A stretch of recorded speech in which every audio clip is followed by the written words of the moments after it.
राष्ट्रवादी काँग्रेस पक्षाच्या वतीनं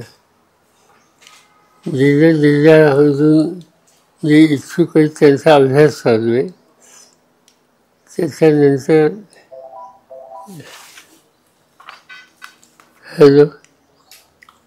त्याच्यानंतर पक्षाचे जे राज्याचे अध्यक्ष आहेत जयंत पाटील ते आणि आमची काही सिनियर लोकांची टीम आहे ते मुलाखती घेतली आणि पक्षाचा निर्णय घेतली. त्याच्यापूर्वी ही निवडणूक 3 पक्ष एकत्रित येऊन लढणार आहेत. त्याच्यामध्ये आम्हा लोकांचा राष्ट्रवादी काँग्रेस पक्ष, काँग्रेस पक्ष आणि उद्धव ठाकरेंच्या नेतृत्वाखालचा शिवसेना. आता हे 3 पक्षात एकत्रित निवडणुकीला जायचं म्हटल्यानंतर कुठली एक जागा असली तर ती एक तिघांच्यात कुणी लढवावी या संबंधीचा सुद्धा विचार विनिमय आणि एक वाक्यता करावी लागते. आणि ती प्रक्रिया सध्या चालू आहे. गेले 3 दिवस मुंबईला 3 पक्षाचे नेते बसत आहेत आणि जागांचं वाटप ही प्रक्रिया ते संपवत आहेत. एकदा ते वाटप या संबंधीचा निर्णय झाला किंवा तो पक्ष तिथं कोण उमेदवार द्यायचा आहे याचा विचार करेल आणि आमची अपेक्षा असते की 10 दिवसात हे सगळं संपवून प्रत्यक्ष लोकांच्या जाणं आणि लोकांना आपली भूमिका सांगणं हे आमचे सगळे सहकारी सुरू करतील. महाराष्ट्रात साधारणतः वातावरण अनेक अनुकूल दिसतं. 5 वर्षाच्या पूर्वी जेव्हा निवडणुका विधानसभेच्या झाल्या त्यावेळेला 5 वर्षापूर्वी काँग्रेसचा एक खासदार निवडून आला, राष्ट्रवादीचे 4 आले. यावेळेला 48 पैकी 30 लोक निवडून आले. याचा अर्थ लोकांच्यात बदल आहे. लोक परिवर्तनाला उत्सुक आहेत आणि सत्ताधारी भाजप आणि त्यांचे सहकारी पक्ष यांना बाजूला करण्याच्या मनस्थितीत आहेत. एक आशादायक चित्र आहे, त्या कामात आम्ही लागलो आहे. चिन्हासोबत तातडीने निर्णय होणार नसेल घड्याळ चिन्ह घोटवा अशी विनंती शरद पवार गटाने केलेली आहे. मला माहिती नाही, मी बघत नाही हे सगळं. साहेब, वन नेशन वन इलेक्शन संदर्भात आपली भूमिका काय? असं आहे की त्याच्यात 2 वर्षात वेगळी आम्ही इंडिया आघाडीमधून आम्ही एकत्र बसतो आहोत. त्याची एकत्रित बैठक घेणार आहोत आणि त्या एकत्रित बैठकीमध्ये आम्ही एका विचाराने याच्यात भूमिका घेणार आहोत. अजून ती बैठक आमची झाली नाही, या 18 दिवसात होईल.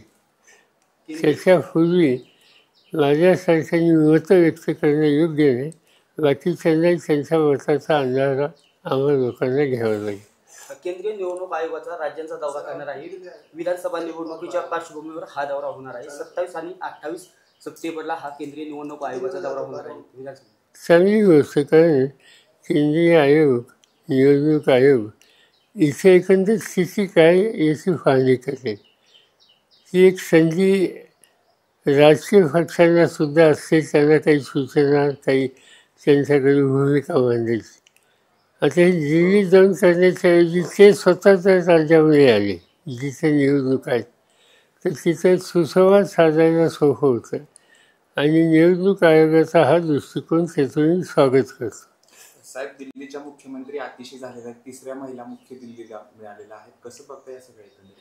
असं आहे की केजरीवाल अतिशय उत्तम काम करत होते आणि त्यांची टीमही चांगली होती.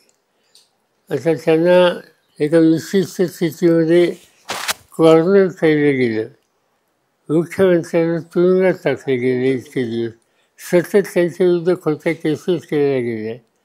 त्यामुळे शेवटी एखादी व्यक्तीसुद्धा कधीतरी दुसऱ्या विचाराला जाऊ शकते आणि त्यांनी सांगितलं आणि त्यांनी राजीनामा दिला. आता त्यानंतर कोण यायचं त्यासाठी त्यांच्या पक्षाचा अंतर्गत हा विषय होता. पण त्यांनी ज्यांची निवड केली त्यांचं काम आम्ही दिल्लीमध्ये पाहतो. एक अतिशय कर्तृत्ववान, अभ्यासू, विचारवंत अशा प्रकारची महिला एक आज दिल्लीची मुख्यमंत्री होते, ही अतिशय चांगली गोष्ट आहे. याच्या आधी जसं 2 भगिनींनी दिल्लीचं नेतृत्व केलं आणि या दिल्लीच्या प्रशासनाचा एक दर्जा उंचवला, तीच परंपरा या भगिनी सातत्यातून करतील याचा मला विश्वास आहे आणि आम्हाला लोकांच्या शुभेच्छा त्यांना आहेत. साहेब, महाराष्ट्रामध्ये पाऊस चांगल्या प्रकारे झालाय, परंतु अजूनही काही ठिकाणी अतिवृष्टी झाली, काही शेतकऱ्यांचं नुकसान होताना दिसतंय. असं आहे की नुकसान काही ठिकाणी झाल्याच्या तक्रारी आहेत. राज्य सरकारने काही धोरणं जाहीर करतो म्हणून सांगितलं, काही धोरणं जाहीर केली, पण शेवटी शेतकऱ्यांच्यापर्यंत ज्याचं नुकसान झालं त्याला काय पोचलं हा महत्त्वाचा भाग आहे. आणि फार मोठा वर्ग असा आहे की ज्याच्यापर्यंत काहीही पोचलेलं नाही आणि त्यामुळे तो अस्वस्थ आहे. आम्ही थोडे जे सांगू, मुख्यमंत्र्यांना भेटून त्याच्यात काही दुरुस्ती करता येतील का याबद्दलचा आग्रह करू आणि आशा आहे की यातनं काहीतरी दुरुस्ती करण्यात आहे. आरक्षणाचा मुद्दा तापलेला आहे, वाद त्यातून मार्ग काही निघत नाही. कशाचा? आरक्षण धनगर आरक्षण असेल, मराठा आरक्षण असेल, तणाव निर्माण व्हायला लागलेत आणि आमने सामने असं आहे की याच्यामध्ये सामंजस्याने असे फरक सोडवायचे असतात. तणाव वाढायचं काही कारण नाही. शेवटी आपण सगळे जात धर्म काही असलं तर भारतीय आहोत, महाराष्ट्राचे घटक आहोत. आपल्या सगळ्यांच्यामध्ये सामंजस्य कसं करता येईल या संबंधीची भूमिका या क्षेत्रात या विषयात जे नेतृत्व करतात त्यांनी घेतली पाहिजे. आणि राज्य सरकारने सुद्धा अशा प्रश्नांना विलंब लावत बसू नये, लोकांना विश्वासात घ्या आणि त्याची पूर्तता कशी करता येईल ते बघून एक वातावरण चांगलं कसं राहील याबद्दलची खबरदारी घ्या. चला, गाडी लावली.